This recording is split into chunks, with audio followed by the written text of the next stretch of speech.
Alright, buckle up, because we're diving headfirst into the cinematic masterpiece that dared to ask, what if Dracula was a millennial? That's right folks, it's time for an honest trailer for Dracula 2000. Prepare yourself for a film that takes the timeless tale of the Prince of Darkness and asks the truly important questions, like, what if Dracula was also Judas Iscariot? And what if he hung out in a high-tech vault in London?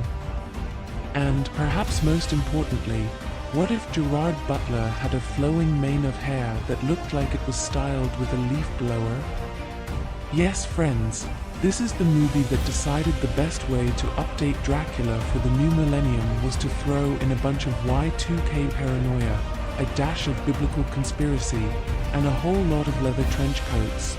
Because, you know, that's what vampires wear now. So, let's start with the premise, shall we? We open with a group of high-tech thieves, led by the enigmatic Marcus, who decide to break into a vault owned by Abraham Van Helsing. Not the Abraham Van Helsing, mind you, but his descendant, played by Christopher Plummer, who delivers every line with the gravitas of a Shakespearean actor who just found out his coffee was decaf.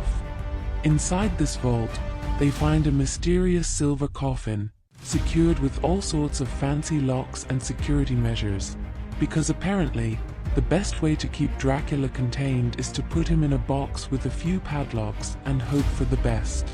Of course, being professional thieves, they immediately decide to open it, because why not? What could possibly go wrong? It's not like they're releasing an ancient evil that's been imprisoned for centuries or anything.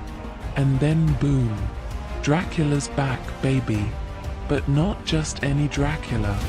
This Dracula is a suave, modern vampire, with a penchant for leather, a killer soundtrack, and a brooding intensity that would make Edward Cullen blush. Now, let's talk about Gerard Butler's Dracula for a moment. He's something. He's got the accent, he's got the smoldering gaze, but he also seems to be channeling every bad boy archetype from every 90s action movie ever made. It's like they told him, just be cool, but also be really, really intense. And maybe grow your hair out a little. And he delivers. Oh, he delivers. He delivers lines like, I am the dragon, with the kind of dramatic flair that makes you wonder if he's auditioning for a community theater production of Game of Thrones. But it's not just Gerard Butler's performance that's memorable. It's the whole vibe of the movie. It's like they threw a bunch of random ideas into a blender and hit pulse. You've got high-tech security, biblical prophecies, vampire lore, and a whole lot of slow-motion shots of people running in fear. And speaking of running in fear, let's talk about the supporting cast. You've got Johnny Lee Miller as Simon Shepherd, Van Helsing's assistant, who spends most of the movie looking confused and saying things like, what's going on? You've got Justine Waddell as Mary Heller, Van Helsing's protege, who has a mysterious connection to Dracula that's revealed in a truly baffling twist. And then there's Omar Sharif, who plays, well, he plays a character who's basically just there to explain the biblical backstory of Dracula.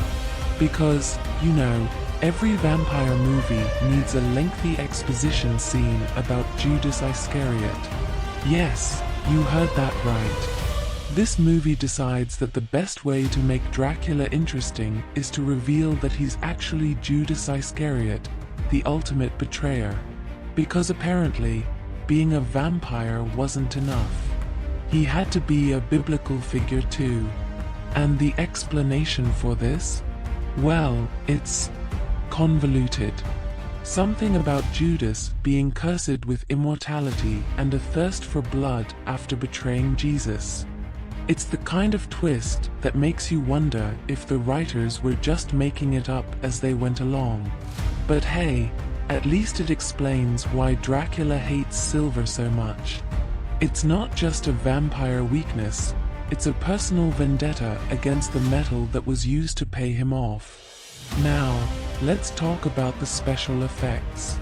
For a movie that came out in 2000, they're dated. The CGI is clunky, the wirework is obvious, and the vampire transformations look like they were done with a Windows Movie Maker filter. But hey, at least they tried. They tried to make Dracula look scary and intimidating, even if he mostly just looks like a guy who's really into goth fashion. And then there's the soundtrack.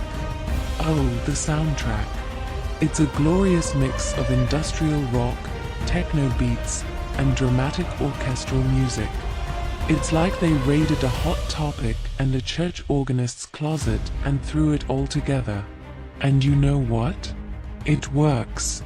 It's the perfect soundtrack for a movie that's trying to be edgy and modern, even if it's mostly just cheesy and ridiculous. But despite its flaws, Dracula 2000 has a certain charm. It's the kind of movie that's so bad, it's good. It's the kind of movie that you can watch with your friends and make fun of, and still have a blast. It's a time capsule of Y2K paranoia, a relic of a bygone era when vampires were cool and leather trench coats were in fashion. It's a movie that dares to ask the important questions like, what if Dracula was also a biblical figure? And what if he hung out in a high-tech vault in London? And most importantly, it's a movie that proves that even the most timeless stories can be ruined with a little bit of millennial angst and a whole lot of bad CGI. So, if you're looking for a movie that's so bad, it's good, or if you just want to see Gerard Butler with a really, really long wig, then Dracula 2000 is the movie for you. Just don't expect it to make any sense. And maybe keep a bottle of holy water handy, just in case. But hey, at least it's not Dracula 3000. Or is it? I mean, with this franchise, anything's possible. In conclusion, Dracula 2000 is a cinematic experience. It's a wild ride through the depths of vampire lore, biblical conspiracy, and Y2K fashion. It's a movie that you'll never forget, even if you desperately want to. So, grab some popcorn, dim the lights, and prepare to be entertained. Or at least, prepare to be confused. Because this is Dracula 2000, and it's a movie that's truly one of a kind. And by one of a kind, I mean please Hollywood, never do this again. But hey, at least we got Gerard Butler's hair out of it. And that, my friends, is a gift that keeps on giving.